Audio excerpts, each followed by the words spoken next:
الحمد للہ رب العالمین والصلاة والسلام علی سید الانبیاء والمرسلین اما بعد فاعوذ باللہ من الشیطان الرجیم بسم اللہ الرحمن الرحیم اللہم صلی علی سیدنا و مولانا محمد وعلی آل سیدنا و مولانا محمد واصحاب سیدنا و مولانا محمد وبارک وسلم وصلی علیہ۔ تمام تعریفیں اللہ وحدہ لا شریک کے لیے ہیں جو تمام کائنات کا خالق اور مالک ہے۔ درود لامحدود پیارے آقا صلی اللہ علیہ وآلہ وسلم کی ذات بابرکت پر۔ سیرت انبیاء علیہ الصلوۃ والسلام کے ناظرین، حضرت آدم علیہ السلام کی سیرت کا جو ذکر ہے وہ شروع ہے، اور جو ہم بات کر رہے ہیں وہ حضرت آدم علیہ الصلوۃ والسلام کے علم کی بات کر رہے ہیں۔ 7 انبیاء علیہ الصلوۃ والسلام کو علم کی وجہ سے فائدے حاصل ہوئے۔ مفتی احمد یار خان نعیمی رحمۃ اللہ علیہ نے فرمایا کہ حضرت آدم علیہ السلام کو ان کے علم کی وجہ سے فرشتوں پر مقام افضلیت عطا کی گئی اور فرشتوں نے آپ کو سجدہ کیا۔ حضرت خضر علیہ السلام کو علم کی وجہ سے حضرت موسیٰ علیہ السلام کی ملاقات عطا کی گئی۔ حضرت یوسف علیہ السلام کو علم نے قید سے نکال کر تخت و تاج شاہی عطا کیا۔ چوتھے نمبر پہ حضرت سلیمان علیہ السلام کی بات کریں تو آپ کے علم کی وجہ سے بلقیس جیسی صاحب جمال اور صاحب عزت جو عورت تھی تخت و تاج والی آپ کو بیوی عطا کی گئی، اور علم کی وجہ سے حضرت داؤد علیہ السلام کو بادشاہت دی گئی۔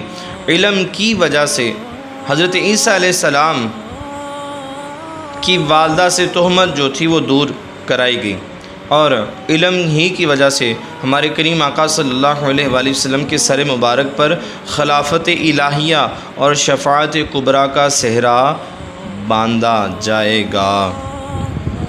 جب فرشتوں کو حکم ہوا کہ تم ان چیزوں کے نام بتاؤ تو وہ سمجھ گئے کہ اس سے ہمارا امتحان مقصود نہیں ہے، کیونکہ امتحان تو بتائی ہوئی چیزوں کا لیا جاتا ہے۔ انہوں نے بالکل عاجزی کے ساتھ بڑے احسن انداز کے ساتھ اقرار کر لیا، مگر اس نفیس طریقے سے کہ سبحان اللہ، بظاہر تو رب عز و جل کی حمد کی، لیکن اس حمد میں اللہ تعالیٰ کی صفات اور اپنے قصور کا اقرار کر لیا۔ یہی توبہ کی حقیقت ہے، اور ساتھ اپنی عاجزی کو خود اپنی طرف نسبت دی، نہ کہ رب عز و جل کی طرف سے۔ یعنی یہ نہ کہنا کہ مولا عز و جل تو نے ہمیں بہت کم علم عطا کیا، یہ نہیں کہا، بلکہ آدم علیہ السلام کو زیادہ، بلکہ یہ عرض کی کہ ہم میں اتنے ہی علم کی طاقت تھی جتنا تو نے ہمیں عطا فرمایا، تیرا کوئی بھی کام حکمت سے خالی نہیں۔ شیطان نے کہا تھا مولا تو نے مجھے گمراہ کر دیا، استغفر اللہ، اس لیے تو وہ مردود ہوا اور یہ سب محبوب رہے۔ یہ بھی خیال رہے کہ شیطان بھی اشیاء کے نام نہ بتا سکا، اس لیے سجدہ نہ کرنے کی وجہ سے اپنا نار سے پیدا ہونا بیان کیا، نہ بتانے کی جرت نہ کر سکا۔ اب جو شخص یہ کہے کہ شیطان کا علم حضور اکرم صلی اللہ علیہ وآلہ وسلم سے زیادہ ہے، وہ اس آیت کا منکر ہے۔ اس کا علم تو حضرت آدم علیہ السلام کے کروڑوں حصوں سے بھی برابر نہیں ہو سکتا۔ کروڑواں حصہ بھی اگر ڈالا جائے تو اتنا بھی برابری نہیں کر سکتا آپ صلی اللہ علیہ وآلہ وسلم کے علم کی۔ قرآن پاک میں اللہ تعالیٰ فرماتا ہے کہ آدم بتا دیں انہیں سب اشیاء کے نام۔ جب آدم علیہ السلام نے انہیں سب کے نام بتا دیے، فرمایا میں نہ کہتا تھا کہ میں جانتا ہوں آسمانوں اور زمین کی چھپی چیزیں، اور میں جانتا ہوں جو کچھ تم ظاہر کرتے ہو اور جو کچھ تم چھپاتے ہو۔ اس آیت کریمہ میں آدم علیہ السلام کے نام بتانے کا ذکر ہوا، جس سے معلوم ہوا کہ آدم علیہ السلام کا علم فرشتوں سے زیادہ ہے۔ تفسیر روح البیان میں فرمایا گیا کہ حضرت آدم علیہ السلام کے لیے ممبر بچھایا گیا اور تمام ملائکہ ان کے سامنے بیٹھے۔ آپ علیہ السلام نے اس پر کھڑے ہو کر تمام چیزوں کے نام بیان فرمائے، جس سے معلوم ہوا ہے کہ یہ مجلس واعظ نہ تھی کہ حضرت آدم علیہ السلام کا مدرسہ ہو۔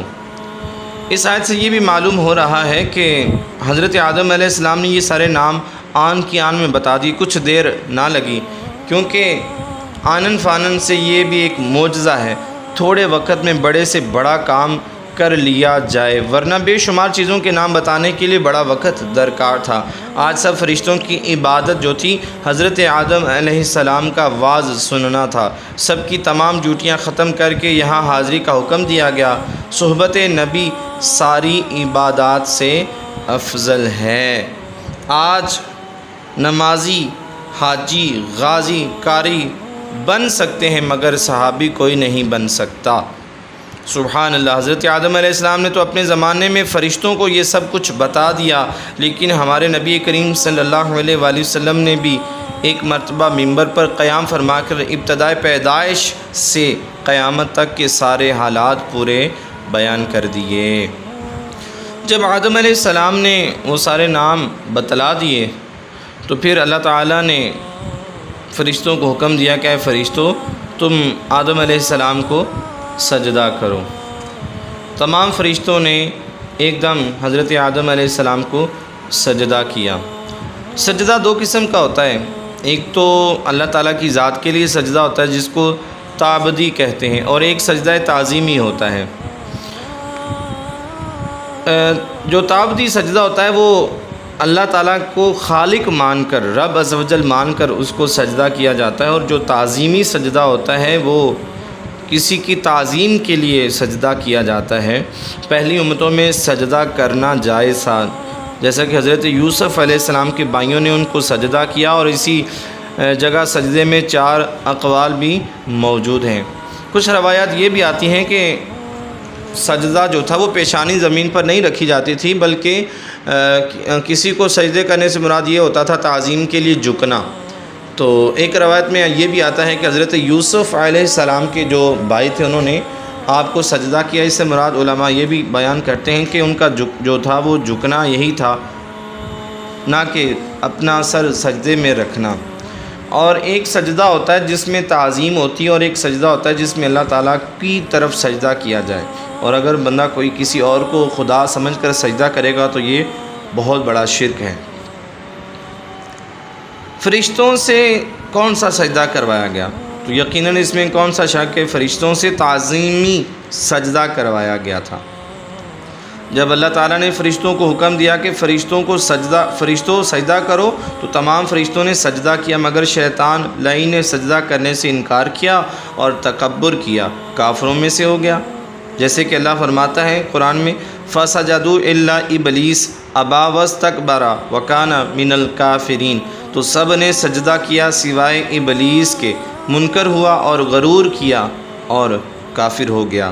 اس آیت کریمہ سے معلوم ہوا کہ تمام فرشتوں نے حضرت آدم علیہ السلام کو سجدہ کیا، اور جو ہی حکم دیا گیا سب نے بلا تعامل سجدہ کر دیا۔ ایک روایت میں آتا ہے کہ سب سے پہلے جو فرشتہ سجدہ کرنے والا تھا وہ جبرائیل علیہ السلام تھے، سجدے میں جھکے۔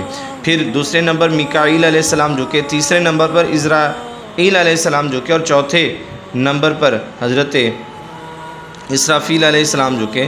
تو سارے فرشتے جو تھے چوتھے نمبر پر ایک روایت میں آتا ہے جھکے، اس لیے حضرت جبرائیل علیہ السلام کو سب سے بڑا درجہ عطا فرمایا گیا، یعنی کہ خدمت انبیاء علیہ السلام۔ بعض حضرات فرماتے ہیں کہ سب سے پہلے اسرافیل علیہ السلام نے سجدہ کیا، اسی لیے ان کی پیشانی پر سارا قرآن جو ہے وہ لکھ دیا گیا۔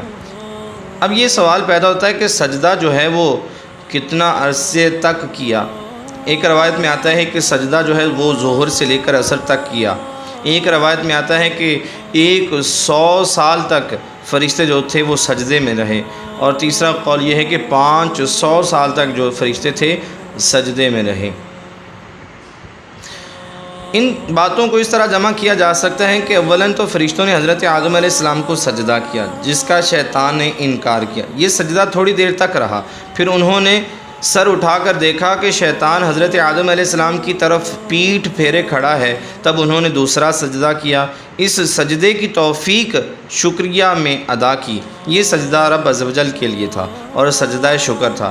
پھر جب سر اٹھایا تو انہوں نے دیکھا کہ شیطان پہلے بہت خوبصورت تھا، لیکن اب اس کی شکل تبدیل ہو چکی تھی، جسم خنزیر کا اور چہرہ بندر کا ہو چکا تھا۔ تب انہوں نے اللہ تعالیٰ کی ہیبت اور جلال سے ایک اور سجدہ کیا۔ یہ تینوں سجدے حضرت آدم علیہ السلام ہی کی طرف کیے تھے، مگر تینوں کی قسم جو تھی اور نیتیں جو تھیں وہ علیحدہ علیحدہ تھیں۔ پہلا سجدہ تعظیم آدم علیہ السلام تھا، اور دوسرا شکرانے کے طور پر تھا کہ ہم نے اللہ تعالیٰ کی نافرمانی نہیں کی، اور تیسرا جب سجدہ کیا تو وہ اللہ تعالیٰ ہی کو کیا، اور یہ بھی شکرانے کا تھا کہ اللہ تعالیٰ نے ہمیں ہماری شکل نہیں تبدیل کیا، اللہ تعالیٰ نے ہمیں اس سے محفوظ فرمایا۔ تو یہ سجدہ شکر جو تھے یہ فرشتے انہوں نے بھی کیا۔ ایک اور سوال یہ پیدا ہوتا ہے کہ کیا حضرت آدم علیہ السلام کو جو سجدہ کیا گیا وہ آپ کی جسم میں روح داخل ہونے سے پہلے کیا گیا تھا یا بعد میں کیا گیا تھا؟